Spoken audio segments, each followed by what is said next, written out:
Singapore স্বপ্নের দেশের যে স্বপ্নের সৌন্দর্য সেটা এই ভিডিও থেকেই শুরু হবে। অর্থাৎ আজকে আমরা মেট্রো করে সোজা চলে গিয়েছিলাম মেরিনা বেতে এবং ওখানেই ছিল অনেক সুন্দর সুন্দর স্থাপনা বা তাদের অনেক চমৎকার চমৎকার বিল্ডিং। যাই হোক, আমার এখানে সিভিল ইঞ্জিনিয়ারদের কথা খুব বেশি মনে পড়ছিল যে কতটা সুন্দর করে মনে হচ্ছিল যেন কোনো মেশিন দিয়ে তৈরি করা হয়েছে পুরো দেশটাকে। এমনকি কোনো একটা সৌন্দর্য বা স্ট্রাকচার এখানে তুলে নিয়ে এসে বসিয়ে দেওয়া হয়েছে, যেখানে কোনো খুঁত নেই, অর্থাৎ একদম নিখুঁত।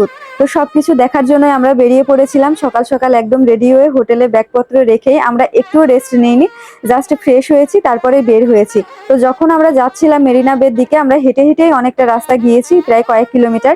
তো যাওয়ার পথে যে বিল্ডিং গুলো দেখছিলাম, এক একটা বিল্ডিং মনে হচ্ছিল যেন আকাশকে ছুঁয়ে দিবে। অর্থাৎ এইগুলো কিন্তু আমি ছোটবেলায় অনেক ক্যালেন্ডারে দেখেছি বা সিনেমায় দেখেছি, তারপরে ছবিতে দেখেছি। তো তখন আমি ভাবতাম যে সত্যি কি আকাশ এত সুন্দর, নাকি এগুলো এডিট করে তৈরি করা। তো আমি কিন্তু অনেক ছবি দিয়েছি যেগুলো হচ্ছে মালয়েশিয়ার বা সিঙ্গাপুরের। তো অনেকে এখানে কমেন্ট করেছে, আমি দেখলাম যে এআই দিয়ে তৈরি করা, এআই এডিট। তো সত্যি কথা বলি, এগুলো এআই না, এগুলো বাস্তবতা। এবং দেশটা এতটা দূষণমুক্ত যে এই দেশের আকাশটা পর্যন্ত এতটা সুন্দরভাবে পরিষ্কারভাবে আপনি নিচ থেকে দেখতে পারবেন। আর সূর্যের তাপ এতটা ভাবে পৃথিবীতে পড়ে, মনে হয় যেন কোথাও কোনো ছায়া নেই বা কোনো রোদে কোনো খাদ নেই, এরকম অবস্থা। তো যাই হোক, এখানে যে ব্রিজটা দেখছেন এটা কিন্তু 1910 সালে তৈরি করা। এরকম আরো অনেক বড় বড় স্থাপনা ছিল, তাদের সংস্কৃতি সৌন্দর্য সবকিছু দেখে তো আমরা অবাক হয়ে গিয়েছিলাম। সবচেয়ে বেশি অবাক হয়েছিলাম আমরা এই যে যে তিনটা বিল্ডিং একটা জাহাজের উপরে দাঁড় করানো। এটা তো সব জায়গায় ফেমাস, এবং অনেকে যারা সিঙ্গাপুরে আসে ম্যাক্সিমাম কিন্তু তারা এখানেই আসে। যদিও আমরা ওই দিন ওই বিল্ডিং এর উপরে উঠেছিলাম না, শুধুমাত্র নিচ থেকে দেখে চলে এসেছিলাম। কারণ যেহেতু আমরা একটু দুপুর দুপুর টাইমে গিয়েছিলাম, ওখানে যে লেজার শোটা হয় সেটাও কিন্তু রাত্রিবেলা হয়। অর্থাৎ দুইটা টাইম লেজার শো হয়, একটা সন্ধ্যা 7টায় আর একটা হচ্ছে রাত 9টায়। তো এই টাইমটাতে গেলে আপনারা এখানে লেজার শো দেখতে পারবেন। আর সিঙ্গাপুরের সবচেয়ে যেটা ফেমাস, আমি এটা 2017 সাল থেকে দেখে আসছিলাম, কিন্তু কখনো কল্পনা করতে পারিনি সেই সিংহের সামনে গিয়ে আমি দাঁড়াবো। অর্থাৎ এটা হচ্ছে লায়ন, এবং একটা ওয়াটারফল তৈরি করা আছে যেখানে সবাই দাঁড়িয়ে লায়নের সাথে ছবি তুলে, এবং এটা এমন ভঙ্গিতে দাঁড়ায় যেন তারা ওই জলটা পান করছে।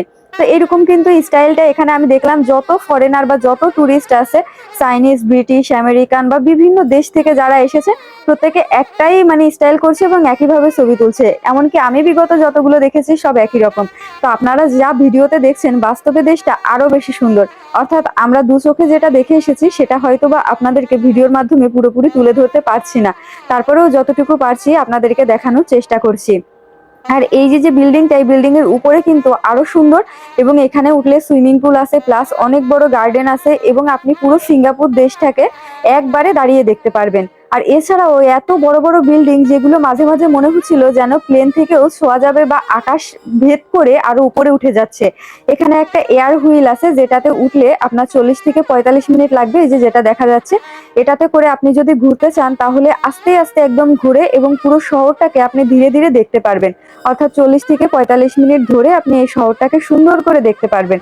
তো যাই হোক, আমরা আর এটাতে উঠিনি, এমনি পাশ থেকে গিয়েছিলাম এবং ছবি তুলেছিলাম। পরে যদিও আমরা লেজার শো দেখার জন্য আবার এসেছিলাম, এবং আমরা চারপাশটা কিন্তু অনেক ভুল করে করে ঘুরেছি। অর্থাৎ এখানে বাস স্ট্যান্ডের একটু সমস্যা আছে, আপনাকে যেখানে সেখানে নামাবে না। দেখা যায় যে আপনি যেখানে যাবেন সেখান থেকে যদি আধা কিলোমিটার দূরে স্ট্যান্ড থাকে, তাহলে আপনাকে সেখানেই নেমে যেতে হবে, এবং আধা কিলোমিটার হেঁটে হেঁটে আপনার গন্তব্যে যেতে হবে। এইগুলো ছিল একটু কষ্টদায়ক আমাদের বাঙালিদের জন্য, যেহেতু আমরা যেখানে দাঁড়ায় থাকি সেখান থেকে রিক্সায় উঠি, তারপরে আবার আমাদের গন্তব্যে চলে যায়। আর এখানে এরকম কোনো ব্যবস্থা নেই, আপনাকে প্রচুর হাঁটতে হবে। আর এখানকার মানুষজনও এত হাঁটতে পারে, ইভেন বাসে যদি সিট থাকে তাও তারা বসে না, দাঁড়িয়ে থাকে। মেট্রোতেও দেখলাম সেম অবস্থা, যে দাঁড়িয়ে থাকে। আর এখানে সবচেয়ে বেশি যেটা দেখেছিলাম যে লিটল ইন্ডিয়া, প্লাস হচ্ছে ইন্ডিয়ান, যেটা তেলেগু বা হচ্ছে তামিলনাড়ু, ওনাদের আধিপত্যটা অনেক বেশি। আর চাইনিজ, অর্থাৎ সিঙ্গাপুরে কিন্তু এই দুইটা দেশেরই হচ্ছে দেখলাম যে সবচেয়ে বেশি আধিপত্য।